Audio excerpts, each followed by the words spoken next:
আসসালামু আলাইকুম। কেমন আছেন সবাই? সবাইকে ঈদ মোবারক। আশা করি সবাই ভালোই আছেন। কেমন কাটছে সবার ঈদ? আমার আলহামদুলিল্লাহ ভালোই কাটছে। কারণ এই বছর আমার ছেলের সাথে আমি ১ম ঈদ করছি। মানে আমার ছেলেরও ১ম ঈদ। ও আপনাদেরকে তো বলাই হয়নি আমার ছেলের বয়স কত? আমার ছেলের বয়স ৮ মাস। ওর নাম হচ্ছে খালিদ। যাই হোক এই তো বেরিয়ে পড়লাম আমরা ৩ জন মিলে। আমি, আমার একমাত্র ছেলে আর আমার একমাত্র স্বামী। যাই হোক ফাঁকা রাস্তা দেখুন, মানুষজন সবাই চলে গিয়েছে। ঢাকাটা যদি এরকম হতো কত ভালো হতো। এই দূষিত, তারপর হচ্ছে মানে দূষিত শহর, তার মধ্যে জ্যাম, এর মধ্যে আসলে বের হতে মন চায় না। আজকের ওয়েদারটাও কিন্তু দারুণ, মানে রোদ একেবারে নেই, তার মধ্যে হালকা হালকা বাতাস, মানে এত ভালো লাগছিল। এটা হচ্ছে আমাদের এরিয়ারই কাছাকাছি, মিনি কক্সবাজার নাম এটা। এখানে প্রায় আমরা ঘুরতে আসি, বেড়াতে আসি বাচ্চা টাচ্চা নিয়ে। আবার ফ্যামিলি নিয়ে আসলে মানে কোয়ালিটি টাইম স্পেন্ড করার জন্য একটা দারুণ জায়গা কিন্তু। যাই হোক, যাচ্ছি কোথায় সেটাই তো বলা হলো না। যাচ্ছি হচ্ছে আমার মার বাড়ি। হ্যাঁ, আমার হাসব্যান্ডের শ্বশুর বাড়ি। শাশুড়ি বাড়ি যেটাই বলেন না কেন। যাই হোক যাচ্ছি আমরা হচ্ছে এইটা মানিকদিয়া এই জায়গাটার নাম। তো এই রাস্তা দিয়ে যাচ্ছি। আমার কাছে এই রাস্তাটা ভালোই লাগে। আর যাচ্ছি হচ্ছে আমাদের গাড়ি আছে যদিও, কিন্তু আমরা আজকে গাড়ি নেইনি। আজকে যাচ্ছি আমরা অটোতে করে। আসলে গাড়িতে চড়ে সবসময় কিন্তু ফিলটা পাওয়া যায় না। রিক্সায় চড়ে যে একটা আনন্দ বা মজা, আর এখন তো আসলে আগের সেই রিক্সা নাই। এখন তো হচ্ছে অটো। রিক্সা দিয়ে জার্নি করার কিন্তু মজাটাই আলাদা। এখানে দেখুন একটা নার্সারিও দেখা যাচ্ছে। যাই হোক আসলে গাড়ি নিয়ে বের হতে এমনিতেও পারতাম না। তার একটা বড় কারণ হচ্ছে আমাদের কয়েকদিন আগে যে একটা মানে খারাপ অভিজ্ঞতার কথা আপনাদের সাথে শেয়ার করেছিলাম, ডাকাতি হয়েছে যেটা।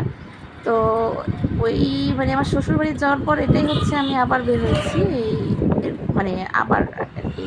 তো যাই হোক ওইটা মাঝখানে বের হওয়া হয়নি। এক হচ্ছে আমাদের খুব ভয় কাজ করছিল। আর দ্বিতীয়ত হচ্ছে আমাদের গাড়িটাকে কিন্তু মানে এক সাইড আরকি ওরা এমন জোরে ড্রাইভ করার সময় মানে একটা বড় গাছের সাথে, গাজীপুরে যে জঙ্গল আছে সেখানে তো নিয়ে গিয়েছিল। তো সেখান থেকে খুব দ্রুত গতিতে আরকি বের করার সময় আর বড় গাছের সাথে ওরা ধাক্কা দেয়। তো এতে আমাদের গাড়িতে অনেকটাই আরকি মানে ডিফেক্ট হয়। তো এখন ওই গাড়িটাকে একটু সারাতে হবে। তো এই কারণে আরকি গাড়ি দিয়ে বের হওয়া হয় না।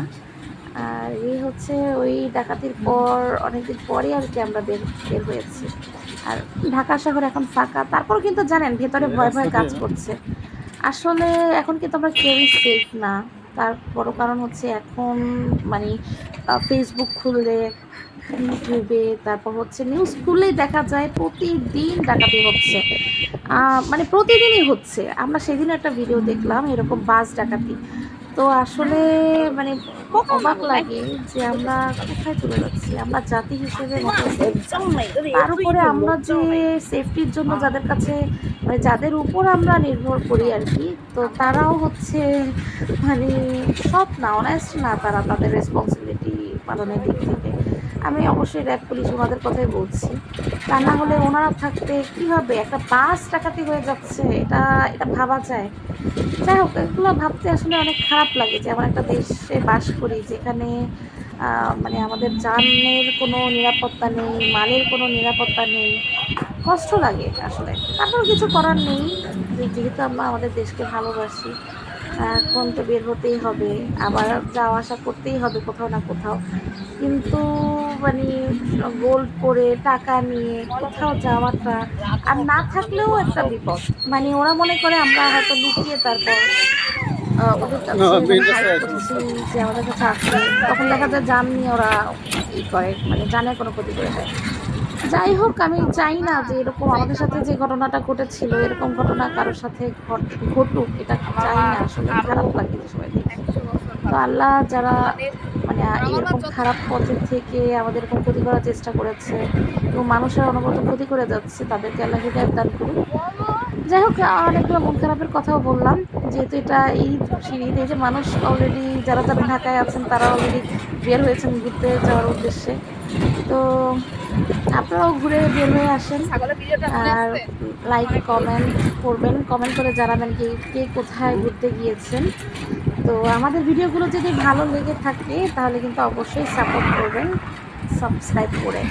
আর আমাদের ভিডিওগুলো কেমন লাগছে সেটাও জানাবেন। আজকে এই পর্যন্তই। আল্লাহ হাফেজ।